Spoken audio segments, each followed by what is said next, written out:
Hello valued viewers, I hope you're all doing very well. This week I've been off work because we're settling the new baby in, which has been really challenging, but we're getting there. And we've just got him to sleep, which means I've got a couple of hours to get things done, and I've done all of the chores around the house. So I've snuck out to the Z4M and I'm going to tackle the intake. So the intake is the last thing I'll be doing this year. Obviously the air comes in here, into there, into the manifold, into the engine. As standard, it has this air filter or air cleaner, standard contained air filter, and to be honest there's nothing wrong with it. It's a perfectly good way of doing it and it's better engineered than anything I could ever make. But I love tinkering, so I want to put my own intake, a much louder intake, on it.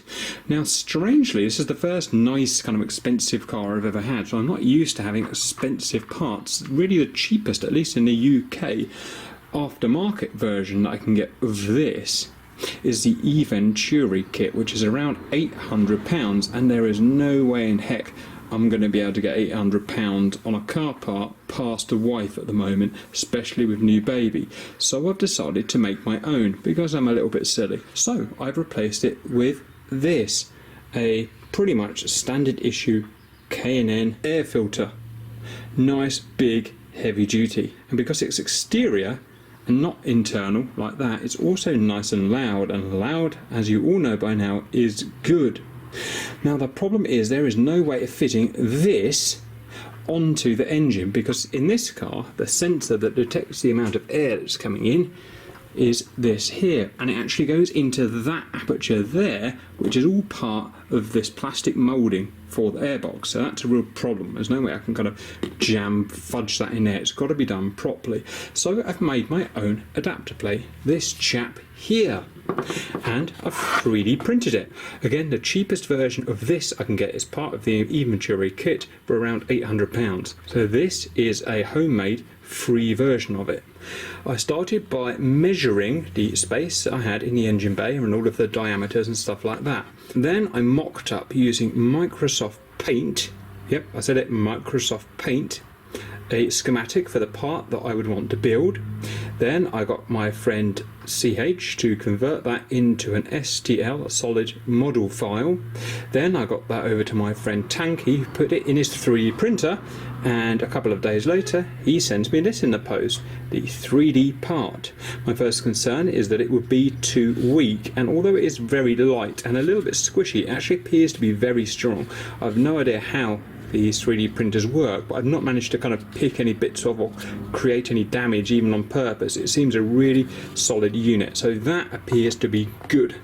So what will happen is this will connect into the part on the inlet of the car manifold that we saw before. It'll be that way round, so it's an exact copy of that basically, but I didn't need to make it a fancy shape, as you can see.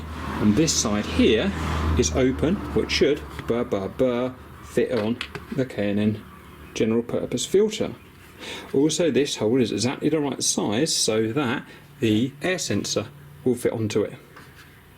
So all I need to do now is get this painted, get it all kitted up, make a simple bracket to keep it all firm and attached to the car, and that should be my homemade 3D printed Z4M air filter.